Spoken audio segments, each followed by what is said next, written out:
and started to train a bit, and just this is a typical cover of a muscle and fitness, with this kind of a bodybuilding magazine, which had a kind of obviously training routines, and maybe there's some sublime messages there in there. So you would have this hunk and scantily clad lady there, and like that was weird. So, but life moves on. Almost 40 years later, my life is kind of a totally different, or they're not. I still play games. I had an honor to be a jury member of the best game BAFTA. Earlier this year, I played quite a few different games. I read quite a bit still. I watch entertainment. I listen to music. There's a picture of my home gym. I moved three and a half years ago. I managed to find a space for my home gym, and I do play role-playing games. At the time, our dungeon master said, after running 35 years of advanced Dungeons and Dragons and Pathfinders, and said, "I'm not going to do these anymore. Let's play Legend of the Five Rings." And like, okay, well, maybe we have to do that. So. But be aware, life might not look that different when you add a few decades to your life.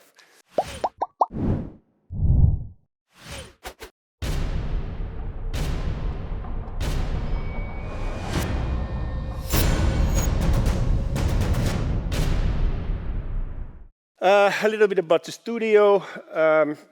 So we were founded in '95. We are currently around 120 people. We joined PlayStation Studios a bit over 2 years ago. I currently have a luxury to just work on one project. So we are kind of trying to develop ourselves into a AAA studio. And this is an old picture. Certainly you can see that there's no 120 people. So of course, our purpose is to create unique game experiences. And we even have a vision statement that we want to be a workplace where you can develop yourselves as a professional and also as a person. So that's shortly about the studio. So let's start. So talking about the strategic decisions. So what is strategy? I looked up quite a few different definitions, and these were the pretty nice one. Strategy is a long-term plan for achieving something or reaching a goal. It can be pretty much everything, right? So you go to the gym, you want to get stronger, you have a plan, you go there a few times a week. That's your strategy. Maybe have a good nutrition as well, and so forth. So you can have all sort of things that you can call as a strategy.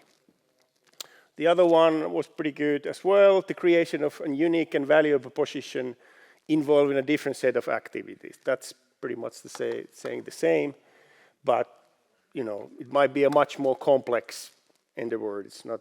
There are many different moving parts there, and especially here's kind of it underlines that we are talking about some market position and trying to find your place into those markets. And of course, when it comes to games, there are lots of different places to position yourself. And certainly, we have done our share to create different kind of scenarios for ourselves and move forward. And of course, strategy is why. Sorry, how, but we need to know why. So I kind of simplify here. Of course, as a business, as a game studio, you should probably have commercial goals. Of course, there's artistic endeavors, and you just may want to bring your art masterpiece to the world. That can be one goal. But in order to survive as a studio, you need to be able to create some revenue. So that is certainly kind of one thing is to finding those markets and finding the position and segments to yourself and figuring out what you can do. Other examples, of course, if you don't have any competence, you need to have a plan to you need to go to, let's say, explore a new market opportunity, and you may not have the competencies, but you have other resources perhaps. So you need to start the planning create those competencies or entering into new markets. So there's kind of quite a wide variety of things that is going under this, under all this. Why you want to do? There's of course many different ways. It depends on the company, and of course then there's a kind of a pretty extreme cases. I think how many are entrepreneurs, CEOs, studio heads? Yes, you know what I'm talking about. You might need to pivot for some reason and survive and figure out what your business, where you should take your business, and what seems to be a good way forward. So survival was a big part of us. We basically for 26 years we went from one agreement to another, and really not having any big commercial successes or had lots of royalties coming out of previous games. We basically tied up 20 plus projects, 20 bigger and then smaller projects together, and over the 26 years. So that was how we made, but we made quite a few different turns, as we're going to discuss a bit. Another extreme is, of course, that you have a huge success. Sometimes money starts to flow in, and you can see this pattern repeatedly, that some company gets huge hit, and then they start to invest in the things that they don't perhaps are able to handle. So something happens, and suddenly maybe your revenue starts to fall, and you just started to grow your size or whatever. But that's kind of the other extreme. Like, I think the most extreme example is certainly Epic and Fortnite. So think of if you would have a company and you do a game, you pivot your game, spend a few months to do that, and then suddenly next year you make 5 billion revenue from that game. So, and then you start to grow and so on and so on. That certainly happened with Epic, and of course now they scaled down a bit. But these guys 5 years ago were 1,000 people, and now they got rid of a bit less than 1,000 people. So they, in the span of four plus years, they added like 4,000 people into the company. So I guess that's a pretty extreme example. But I don't know a company who has in our space, used the success efficiently or hasn't gone overboard. There's so many examples out there that you seem to be forced to do something with your extra cash, extra resource, so to speak. Okay, there are of course multiple different dimensions. I go some of through this. Of course, you have the company. What kind of plan you have for the company? Do you want to grow it? You want to stay independent? Do you want to sell it at some point? Platform, of course. Which platform you're focusing on? That can be your platform strategy. What do you do with IPs? Are you doing work for hire, or you try to do your own IPs and hopefully maintain the ownership of that IP? What else? That is pretty much related to the IP, but product. What kind of a product you want to try to do? What market position you try to look for? Technology decisions. That's a strategic as well. For instance, we for a long time created our own engines, and of course games were a bit smaller, and then basically quite a few, we kind of started to realize if we want to do bigger games, we might need to give up on building our own engines, but try to license. So we started to learn new engine, and we licensed Unreal Engine for our Matterfall, which was published in 2017. And then moved on to create Returnal with that technology. But we started to kind of learn quite a few years before we kind of ahead that we knew that we need to change the engine at some point if we want to do bigger games, because it would be such a big leap to do ourselves. Development strategy, of course, how do you organize your development, business segment, and so on. And of course, those are multiple different dimensions, and of course this is kind of a simplified mode, but you have what you have, as a company. You have resources, of course. That's a people. You might have IPs. You have money. You have all kind of let's say relationships to the outer world. So those are kind of your resources you play with, and then you have, of course, the competencies.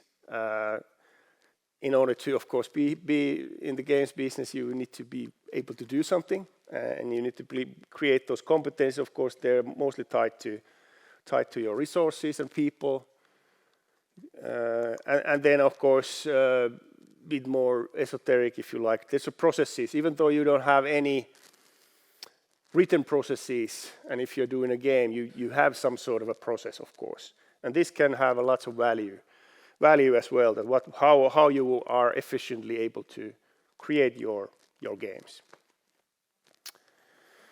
All right, let's go to a little bit to our history. So we as a start, as I mentioned, there was two smaller companies.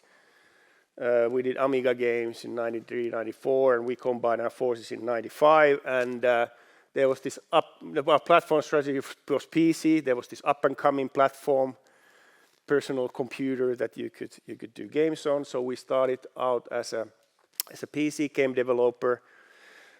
That came quite naturally. We had some resources. We had some contacts to the outer world, so to speak, to publishers. We had some people who had been doing games earlier, so we had some competencies. We had some ideas and early prototypes and so forth.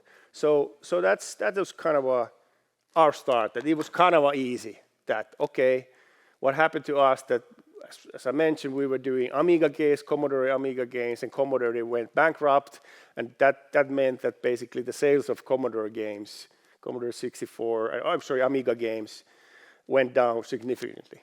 So we started our path with the PC games first. First 4 games were PC games, shoot 'em up game, point and click adventure, another shoot 'em up, then a couple of snowboarding games. And actually, the latter one, Crossroad Snowboarding, was the first console game developed in Finland.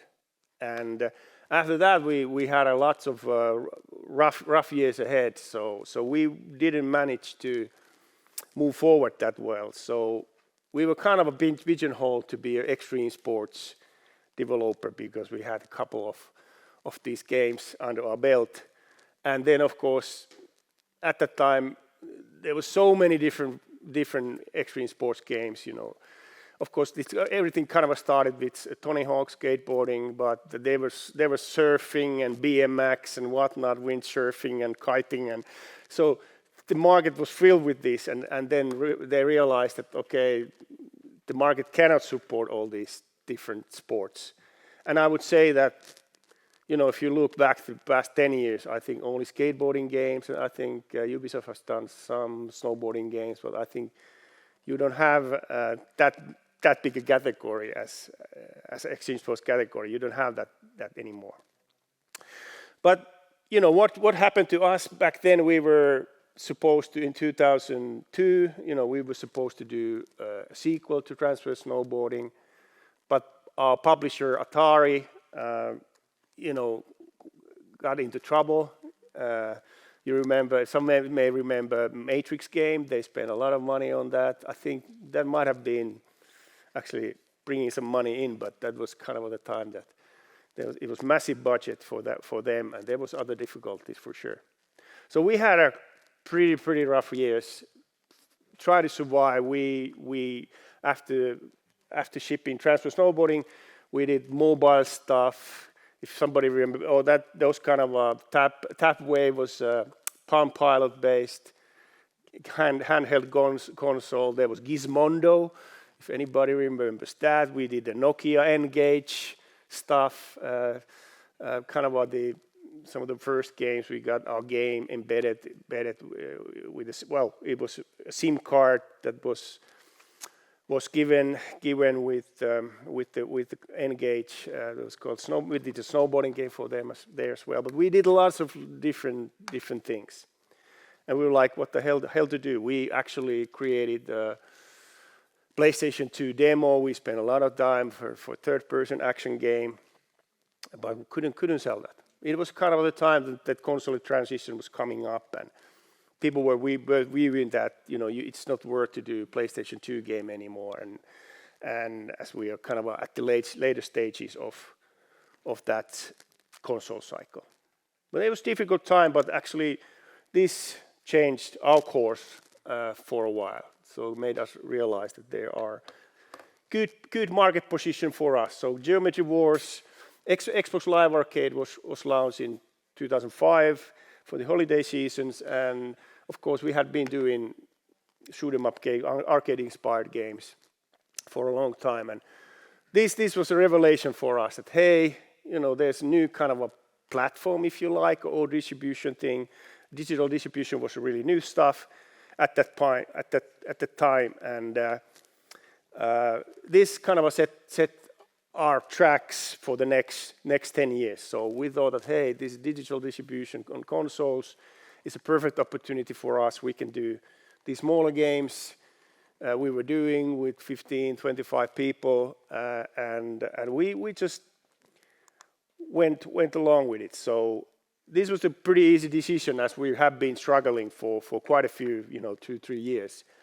And then we started to get some traction. And this was basically a new market, which we found, and we found some success on that. So we had some resources. We had a small team. I think during the transfer snowboarding times, we were 30 people, strong studio. We shrank to, let's say, 12 people when we started, 10 to 12 people when we started working on Superstars HD for PlayStation 3. Actually, it's actually the first game that has trophies. So we were doing quite a lot of these sort of things. I think there was something else as well. I think we supported 3D monitor or whatever they had at that time and so forth. So it was kind of a showcase, but in a very small package. So during the next 10 years or so, we were early in the markets in that sense, and we started to do these games. Of course, Superstars got the PSP and PS Vita versions as well. We did all kind of a variety of different things. That there's a casual golf game and top-down shooter with Dead Nation and Alien Nation. Outland was a kind of a bullet hellish platformer. Firm is actually the only sort of a mobile title. Was a kind of a inspired by these physics puzzlers. So it was a physics puzzler. Resogun. Launch title for PlayStation 4, actually pretty much to date, launched 10 years ago, was the best reviewed PlayStation 4 exclusive for quite some time, and so forth. So and then Nex Machina and Matterfall. Those were the kind of the games that we managed to put out. 10 major games, and that was good time, but after that realization, 10 years later, we just knew that even though our games were very well received, we got really good reviews, but the market were quite small. So we kind of had to think about what to do next. So it had served us well. We survived, went from one game to another, gained lots of experience on consoles, pushing the hardware. But we realized that that might not be a good enough, big enough markets for these games.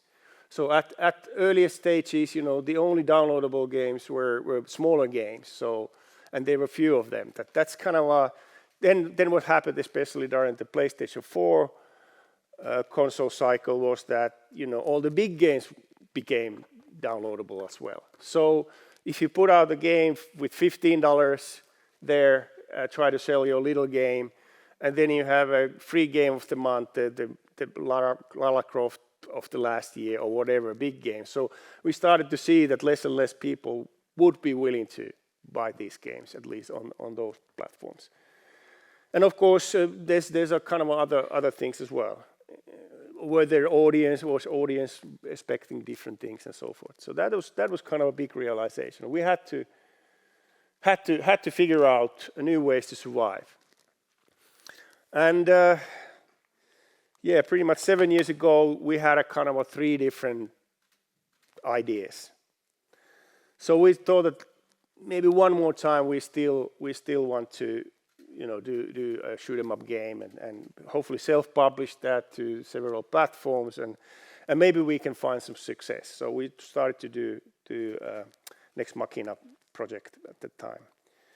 And then of course, when talking to publishers, there was this, of course, trend that you would need to have sort of a multiplayer experience as well. It seems that was a tick in the box for many publishers. So we had to figure out that how on earth to do that. So we started working on a multiplayer game as well, just to get some experience and figuring out how to set up the servers and that sort of a thing. And then the third one was that, hey, let's pitch much bigger games. So it's funny thing in these markets that how we experienced was that you could do these smaller games, which we typically think few $1 million max budgets, but then there was a big gaps from 5 to 20 or 25 million. So nobody was like doing these mid-size. Nobody was funding these mid-size games really. And then like if you start to talk about it, hey, yeah, it's going to cost 30 million. They're like, oh, this is interesting. So that was pretty weird that we figured out at that time. So self-publishing, multiplayer, and bigger games. So that was kind of what we were starting to do. And of course, we were a small company, 40 to 50 people, doing all this, stretching our financial resources. So we kind of managed to do these things. So Next Machina was, of course, a great critical success. One of the best reviewed games of 2017, 88 Metacritic. As an added bonus, we were able to work with our hero, Adrian Jarvis, who was a guy behind Defender, Robotron, so forth. So that was a great experience in itself. We got to make a documentary out of this. So cameras followed us three years. Actually, the project started as a Kickstarter, material for filming. So we were thinking to fund Next Machina as a Kickstarter, but at the time we started to feel that, of course, maybe the Kickstarter wasn't a viable way to go forward. And luckily we got some support from Sony as well to develop this game. But there's lots of good experiences, and I think after releasing that and given that we were kind of investing in it quite a bit, we were disappointed with the commercial results. So that was kind of the bummer, and that was kind of the last nail in the coffin, so to speak. So we basically were the last guys doing these sort of arcade games. We at least felt there were these Japanese companies called Treasure, Cave, Ikarugas of this world, Dodonpachis. They had stopped making games already 5-6 years earlier. So we were kind of the only guys left in town, and we made, I would argue, some of the best shoot 'em up game ever made with Metacritic 88, but we couldn't find the audience. And that led us to say, which went pretty viral, arcade is dead. We were saying that, okay, we need to move on. We can't, unfortunately, be there. On the other hand, everything is relative. So we had a team of 15, 20 people working on it up to 2.5 years or so. For that budget, it wasn't successful, but if it would have been like 5 guys and a dog, then it would have been like, yeah, this is great. But we had to move on. The other thing we started to do was a multiplayer game, and we called that eventually Storm Divers. And this also originated from early 2015. There was one guy, we had pitching days, we have had these things, so everybody can come to pitch pitch games, and some guy then say that, hey, there's this kind of this battle royale thing movie, and like he pitched a game called Killing Games. It's kind of based on battle royale, and of course 2015 when we started to pitch this game, we had to explain what battle royale is, because it's kind of a boom 2.5 years later. And we were kind of starting to do a multiplayer game, of course, again using Unreal Engine, and start to learn a little bit about the servers and stuff, and self-funded this for a long time. And what happened actually was that we actually had to stop developing this game, and of course we would have run out of money as well. That's a minor thing, because we had this other project going on, and that needed to have more and more people. But we went to alpha testing with this game, and it was a good experience. But eventually we weren't able to sell it early enough, and then PUBG, and this is pretty funny actually. Early 2017, I had a pitch deck, and I was like following the market. There was like King of the Kill, DayZ, was kind of the one game on the markets that was have similarities, and we followed its success. And I put there that this is a category potentially growing a lot in the near future. And then PUBG happened, and Fortnite happened like 6 months later. So it's like, okay, we were kind of right, but we couldn't sell that. Ironically, we might have been able to sell the game project with a twist a few years later, but we also were committed to do something else. This is very, very, very early bad concept art for Returnal, which was the original called Dark Planet. So the first time we had a pitch deck ready in autumn 2015. So we went to pitch this game during Gamescom, for instance, and luckily we convinced eventually Sony to put money into that in early 2017. And at that time, when we started with very few people, you remember early 2017, this is pretty crazy. We were working on Ex Machina, which was released in June. We were working on Matterfall, which was released in August. Then we were working on Stormdivers, our own game. And then we started to kind of slowly prototype this. And this was basically, actually, we had done 2 top-down games earlier. So we were thinking that, of course, we're going to do a top-down version of this. And it has a kind of a time paradox and roguelike elements was already in that first pitch. But what was kind of a shocking was that Sony at the time, then in some of the meetings, we were thinking about top-down. It's like, hey, how about make it as a third-person game? We're like, oh man, third-person budget is gonna be big, because we were still thinking that it's gonna be reasonable, let's say 15-20 million budget, reasonable. For us it was huge, and then it's kind of started to bloat quite a bit. So it took a while actually to switch your head like into that mode. And then of course a few years later, of course we can do. How hard can it be?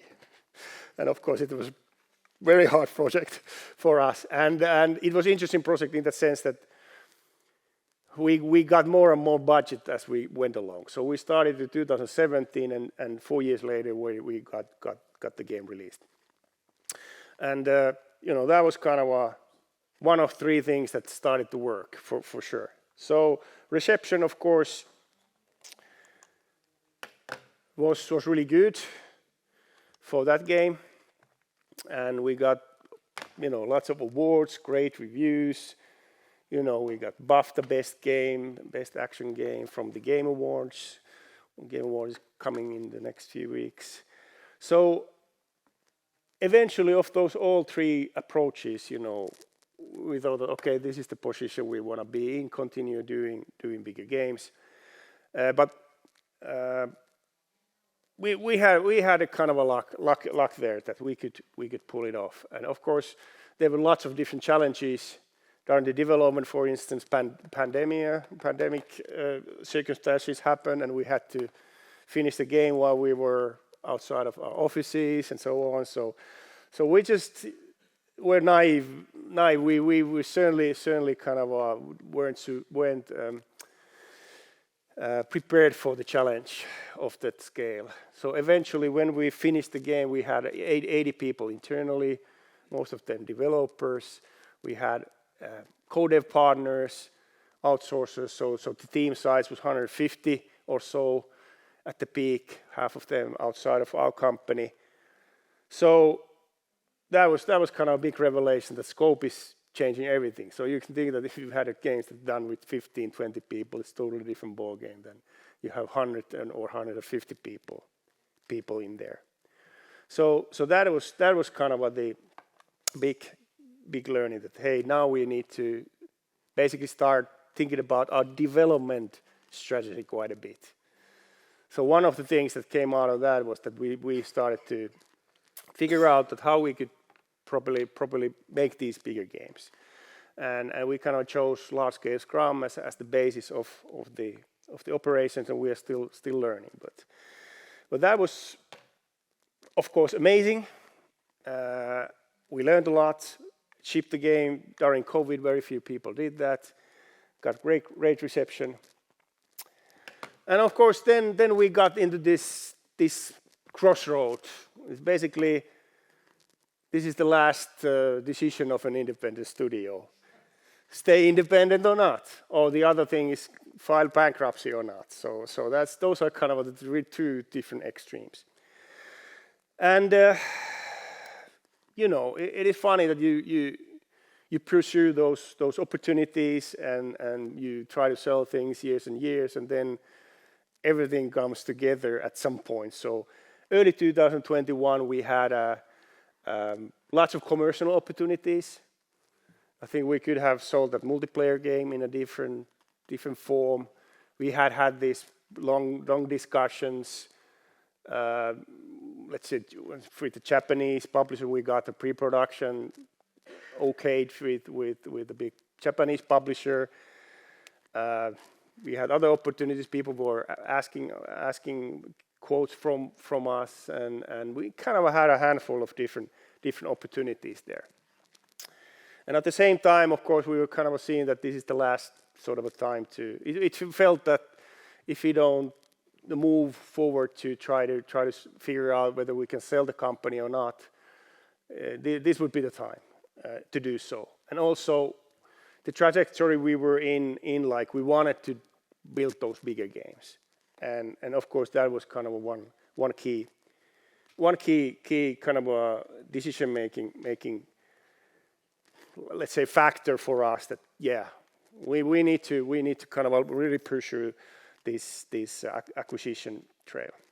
And then there were other considerations as well. If we would have stayed independent, it would have meant that we should have been getting back to working on 2 projects at the same time, and we felt that our leadership and competence on a certain level was too thin to be able to pull it off. So we would have needed to have 2 art directors and 2 game directors, so forth. We didn't have those, so we were kind of looking at that thing, that okay, if we would start doing two projects to new publishers, that would be a bit of a gauntlet run, and that might turn out to be really bad decision. So in the end, this also was relatively easy to do this decision. So in June 21, we joined PlayStation Studios, arguably a collection of some of the best game developers in the world. And it's a quite different experience. So after 26 years being an independent, we became a part of the bigger organization, and of course that's totally different. No, at the moment we are not a normal company anymore in that sense. It's not driven by revenues or agreements, but we are exclusively creating PlayStation stuff. So it is quite different, to be honest. But what is cool about is that we can actually pick up the phone and call to some of the coolest game developers in the world. Have a meeting with Naughty Dogs and Santa Monica Studios and insomniacs of this world. And it's actually, this adds a different kind of a level of openness. Of course, we are here to share information between studios.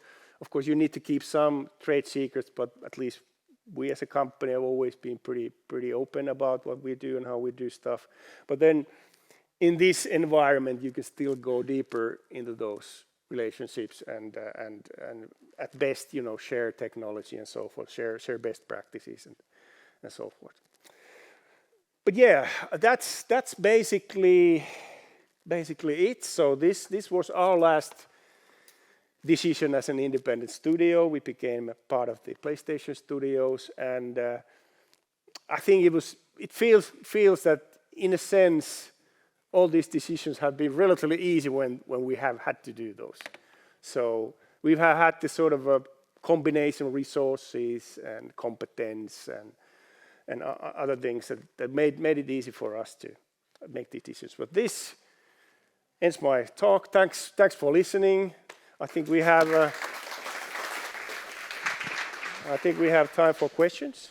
Yes, we do. Thank you, Ilari. Now we will have a microphone going around to the people who raised their hands. So if you have any question, please raise your hand. Meanwhile, you mentioned next Marina, and I don't know if I'm saying that correctly, you were filming a documentary as you were producing the game. Yeah. Is that something we can find? Because I love stuff like that. Yeah, it's called the name of the game. I'm not sure in which, it was released in 2018. It's just been in some services. I think Prime was having that at least for a few years.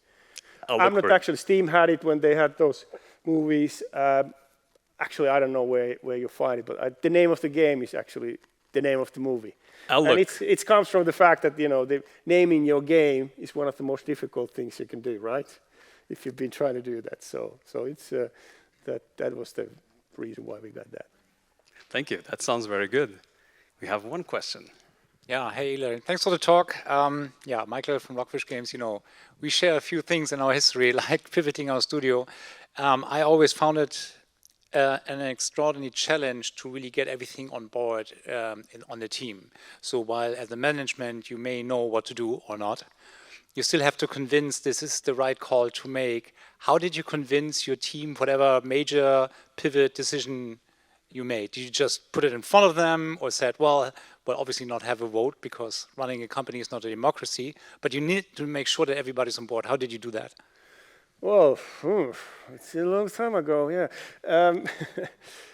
Well, that's a good question. I think it's a combination of quite a few different things. We have been always open about what is happening, and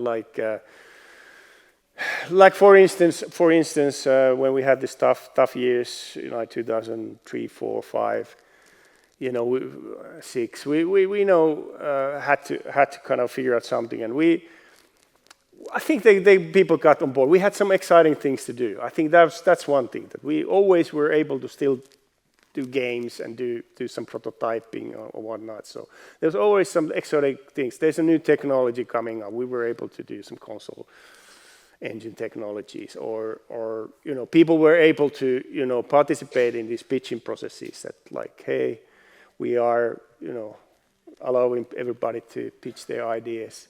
So I guess it's been relatively easy. I think we never struggled that much, to be honest. I think sometimes it doesn't work. So for instance, engine chains. That was a biggie, that we lost a few top coders because they didn't want to work on other engine. So because they wanted to do stuff of their own. So there are these certain things that we lose competence and some resources, as we at the management like to call people as resource. So I don't know what else I could tell, but I think it was kind of felt natural. And of course we had a regular updates with the team, and we always told what is going on and what we're going to pitch, and people kind of I think the thing is that we got people on board, that it wasn't a surprise that suddenly we do something else, because it's been kind of prepared over the months and maybe even years. That this is, we were E3, we pitched these games and like got good response. I think that is one thing that is important, that paint a picture of a future of some sort instead of just focusing on one thing. So that is quite difficult at the moment for us actually. How do we do that? Because it's a massive game we are building, and of course everybody should be focused on that. But then we still need to paint a picture that there's another cool thing coming up. Yeah, this is the challenge, because then Sony expects you that everybody who's great stays on board, right? You still have to keep them motivated, and of course you're not the same company anymore. So, and people hate change usually. Yeah. So I could see, everything's going to be fine, nothing's changing, which is not true. And it's not true. Everything's changing. Yeah. So let's have a chat in a few years how that. Yeah. Thanks.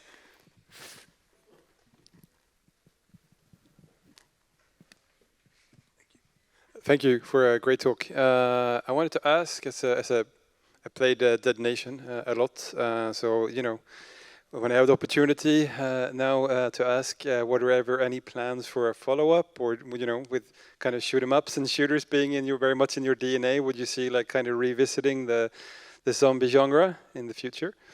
Well, I think at the moment, at least, it seems that arcade is dead, as we're told. But we made a trick that we transformed what we had learned into a third-person bullet ballet thing. So I think it's safe to say that like follow the trajectory we started with Returnal. So the next thing is Sony PR is not here. Next game is gonna be third-person action. That's not a surprise. So as you saw, maybe remember that we did all different kinds of games in the past, like during that 10-year period. And then one reason was that nobody could pigeonhole us in this one category, that you only do this, but hey, we have done like 5 different things. That's a big thing, of course. That I think that was one of the things that kept people with the company, is that you could do different things, and people might even choose which project they want to go into. So that was kind of a big factor actually to that point. So and actually the other reason is actually basically legal agreement, technical reason, because if you do these games, typically you have these clauses in your agreement that you can't make a similar game to other publisher, and you had this kind of period of 18 months or 12 months, whatever.